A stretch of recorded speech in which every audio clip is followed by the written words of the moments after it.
I know that, you know a little bit about gender and biology, and you're also concerned about what's taken place in the conversations around this, as am I. There's nobody could be more pro LGBTQ and whatever, but it's coming to a point now, of course, where just like the establishment used racism to silence people who were anti-establishment, they're now using the threat of calling you anti-LGBTQ to silence you from saying anything rational about transgenderism or gender-affirming operations for minors, right?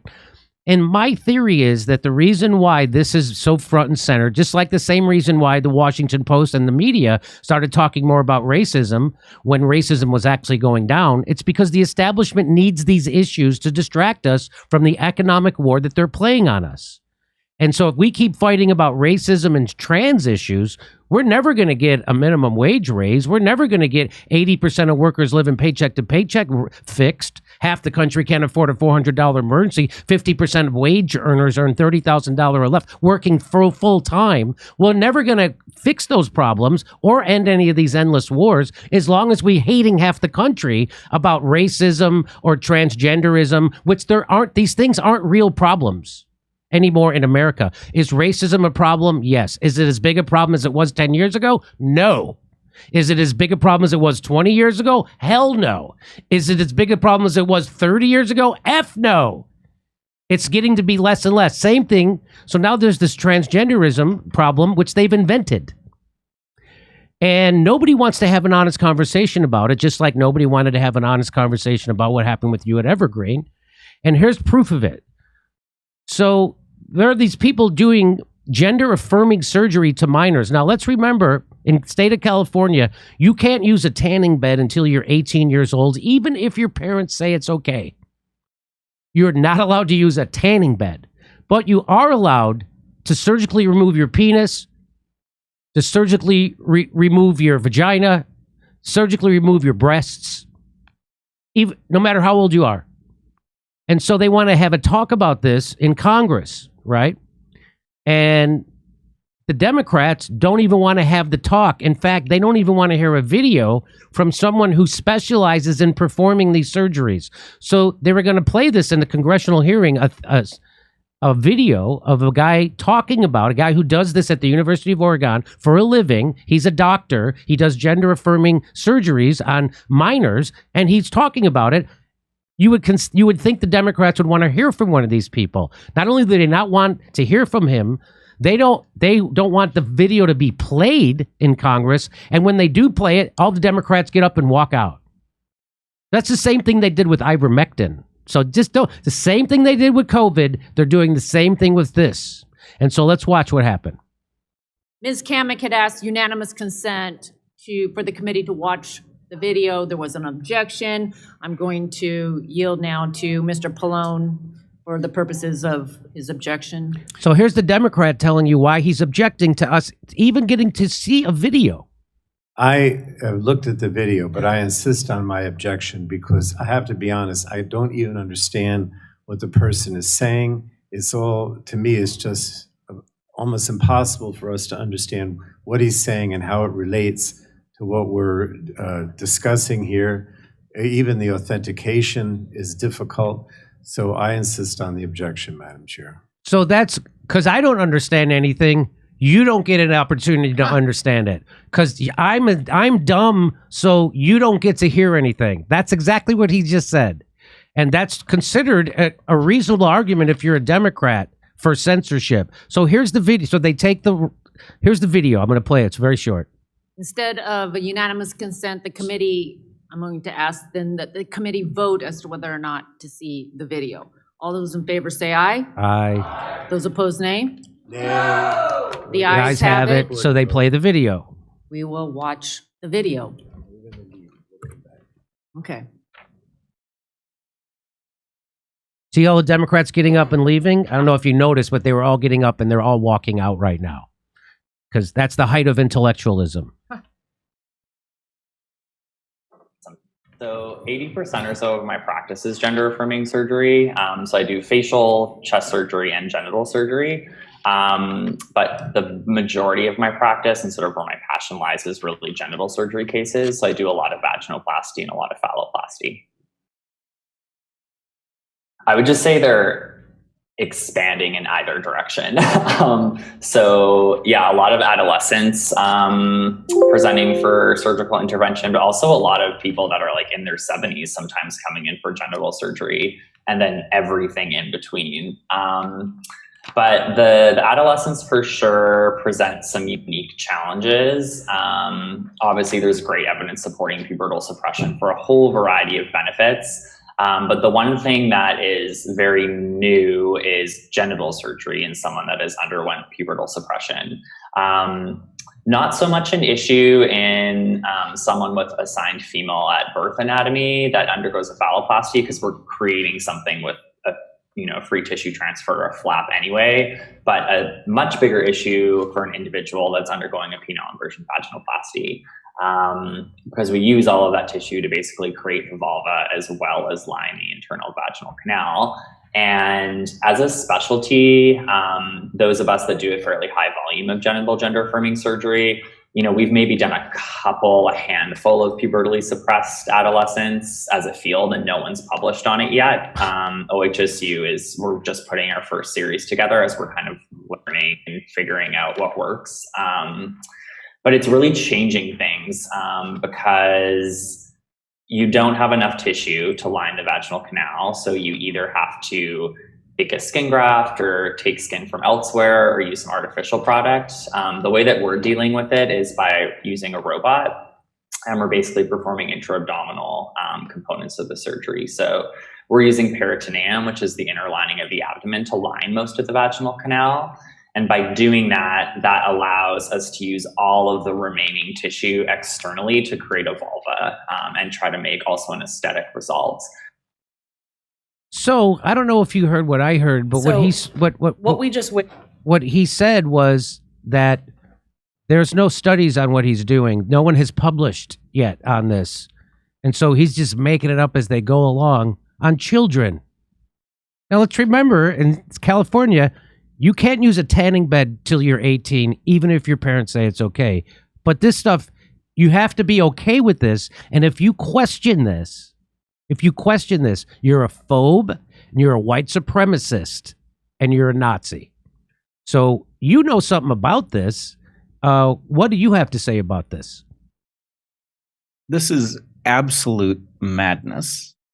And it is at the point that you hear this being discussed in clinical medical terms that you are supposed to sit up and take notice about what's taking place, that our society is now legitimizing a discussion of some radical, highly experimental practice being engaged upon on children who, as you point out, are not of the age of consent for a tanning bed, and yet somehow are presumed to understand what they are entering into here. I mean, again, this is a wholly separate topic where we are newly violating Nuremberg one more time.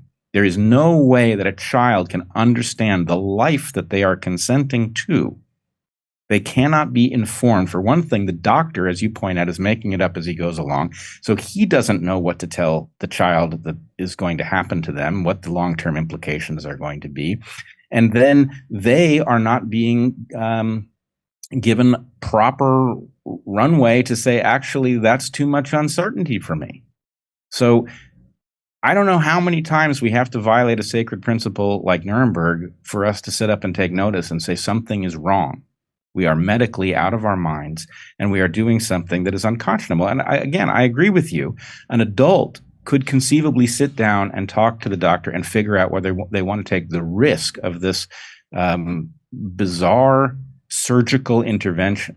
And even if you believe that transness has some sort of an ancient manifestation, that ancient manifestation has nothing to do with medical technology. It does not have to do with surgery. It does not have to do with puberty blockers. It has to do with some behavioral accommodation that some cultures have made for some third sex situation, right? That is completely about behavior. It has nothing to do with medical intervention. And the idea that we are somehow not only contemplating medical intervention for children who should be protected from anything that destroys their reproductive capacity, their capacity to have a full sex life, their capacity to even reserve judgment on whether they want to live this way or that way, right? These are sacred things, and children need to be protected from civilization's desire to experiment on them. And the fact that we are not doing that really could not be more ghastly. So, I'm willing to let anybody decide what they want to be. I don't have a dog in that fight. You want to say you're a woman, you want to say you're a man, that's fine.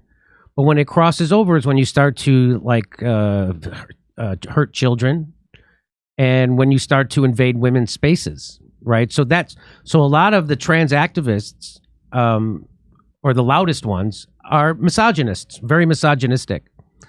And if you think that a biological male should compete in sports against a biological female, then you're a misogynist. That's what that is. You want to call me a phobe? Well, I'll throw it right back at you. Why do you hate women? Why don't you think women deserve to have their own spaces? Because they do.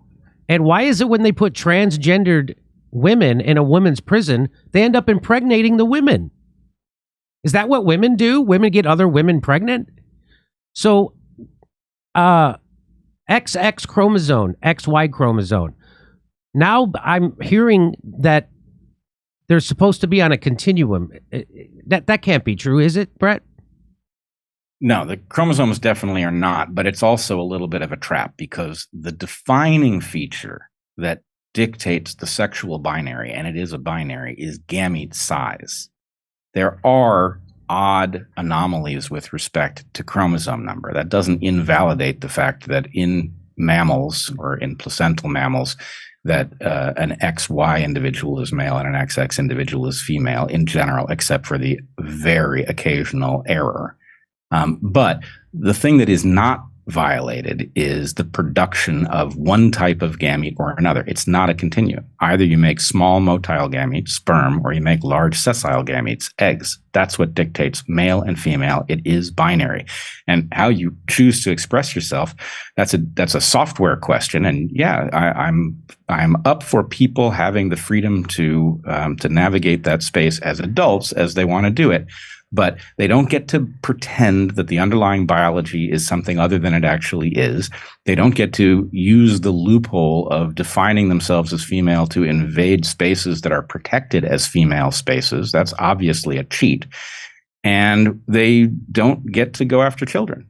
The fact is, gender dysphoria, which is reasonably common, tends to clear up when given the opportunity to do so. And the idea of corralling children into a surgery before their gender dysphoria gets a chance to clear up is absurd. 80%. I would just point out. Oh, go ahead. 80% of children who claim to have gender dysphoria, 80% of them end up identifying with the biological sex that they were born with. And lots of them, and I know that a lot of people personally, one who works at this show, when they were young, wanted to be a different sex for a different reason. And now that they're a grown up, they're so glad that that didn't happen and they didn't live in this era where someone would have told them. I have friends who are gay. My friend who was gay used to dress up in his sister's clothes, and his mom caught him. And he goes, "I'm glad it was 30 years ago because they just sent me to therapy. But now they would tell me I was trans and they would probably give me puberty blockers." Yeah, Heather has said the same thing. She definitely was gender non-conforming in the sense of preferring to do the kinds of stuff that boys do rather than girls. And she says if she was growing up now, she's afraid that she would be pushed into some kind of transition rather than just allowed to be a tomboy. I mean, it's crazy. I would say one last thing on that topic, though, which is here also there is a question about how to get people to acknowledge what they clearly know. And I think in this case, we need to take the small number of people who are genuinely trans and are genuinely struggling with it, no matter what that means, whether that's the manifestation of some ancient pattern or it's the result of hormone disruptive chemicals in the water, it doesn't matter. There are some people who are genuinely struggling with dysphoria, and those people need to reject the people who have borrowed the category of trans and are effectively using it like an ambulance to transport weapons. Right? The people who are using it as an excuse to invade women's spaces. Those people are not genuinely trans. And for them to do that in the name of people who are trans is destructive of not only women's rights, but the rights of people who are actually struggling with this difficult situation.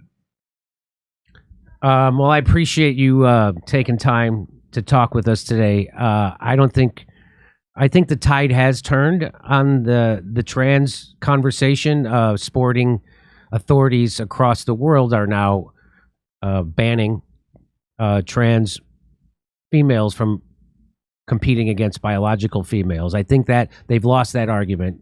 That's over. But now it's on to the kids, and that's another argument that I can't not believe. Why do you think so? Why do you think it's a Democrat issue? Well, my theory is that because the Democrats are just like the Republicans in the important ways, war and economics, and their allegiance to corporations. So they have to find ways to differentiate themselves from Republicans. And this is one of those ways. We can embrace any crazy thing that people say and say it's LGBTQ rights. And if you oppose it, we're going to say you're a phobe. No matter how crazy it is, whether it's chopping off the penis of an 8-year-old, that you're a bad person if you're against that. I think the reason why the Democratic Party is so out of their mind with this is because they don't have anything else to differentiate themselves from the Republican Party. What do you say? I would make a similar argument that effectively you've got a party that is so thoroughly corrupt that there's not a single argument for it. Right? Who wants to vote for a party that's reflexively for war, that is in bed with big pharma, that is interested in censorship, that is mutilating children? The point is you need the symbolic issue of the defense of people who are oppressed. And frankly, you also need to deflect attention from where it would naturally go. So there's a moment in history, the French Revolution moment, where the people are so frozen out of the productivity that they have participated in producing that they rebel and they overturn the system, right? In order to, the elites, the rent seekers who are extracting all of this resource from working people, they need to redirect the anger that is naturally headed in their direction at someone else. And they can redirect it at people, frankly, like you and me, for just saying normal stuff. And the fact is that's useful. It is, again, misdirection like a magician would engage in, and it keeps the pitchforks and torches away from the dangerous elites who hijacked the system, unhooked the democratic process, and have left us at the mercy of giant corporations that hate us. And I'll just have one final word on that, and then I'll let you go. But I heard someone say this, and I want to get your reaction to it. Because as a comedian, when I see a trans woman, like when I watch Some Like It Hot, that'll never not be funny. Men who look masculine wearing feminine clothes, it's like a gorilla riding a tricycle. It will always be funny. And it doesn't matter if I respect you or disrespect you. That is an aesthetic. And so when trans women, biological males, want transition to become women, and then they start dressing like their version of a woman. They start putting on fake eyelashes and wigs and lipstick, and they start wearing dresses and high heels like Dylan Mulvaney. Well, that's not how women... The whole point of feminism and modern day was that women don't have to dress like that, that's an aesthetic choice. Women can wear pantsuits. Women can comb their hair however they want, and women don't have to wear makeup, and they're still women. So when a trans woman does all that stuff, that's an aesthetic. That has nothing to do with being a fucking woman. You're embracing an aesthetic, and now I, as a comedian, can find that humorous. I can see humor in that. If you look like Dick Buckus in a dress, just like a gorilla on a tricycle, that's always going to be funny. And now you want me to affirm your aesthetic, and that's bullshit. What do you say to that? Well, I mean, you can tell how off the rails things are by the policing of comedy. The fact is, comedy, A, is an ancient, evolved phenomenon, or at least humor is. And it is how we navigate difficult stuff. That's what it's for. It allows us to figure out what hovers at the fringes of our consciousness and to discover that other people see it too. You know, when a room erupts in laughter, it's an acknowledgement that we all see the same uncomfortable truth. And the idea that you're going to be punished for laughing at something is absurd. The fact that you are laughing at something means that the people assembled who are doing the laughing have this in them. And if it's something, you know, if it's a defect, this is how you discover it. So it's like doing away with the best tool you're ever going to have for navigating this difficult stuff. And the only people who would do away with that tool are people who don't really want it navigated because they have it weaponized and they need it weaponized. So that's what I think is going on. Okay. All right. Now I've abused you enough. I appreciate you making yourself available. Bret Weinstein, Darkhorse Podcast, and your new book. I'm sorry I don't have it up to show. Tell me the title of your new book. A Hunter-Gatherer's Guide to the 21st Century. I just found out you had that book on Saturday. I started reading it yesterday. It is fantastic. Asks lots of big questions. Bret, thank you so much. Hopefully we can have you back on and we can do this again. Would love to do it. Okay. Thanks for having me. Thank you very much. Come see our live shows. We're going to be in Chicago, Rosemont, Las Vegas, Salt Lake City, New York City, Pottstown, Pennsylvania, Stamford, Toronto, Toledo, Detroit, St. Louis, and more. Go to jimmydore.com for a link for those tickets.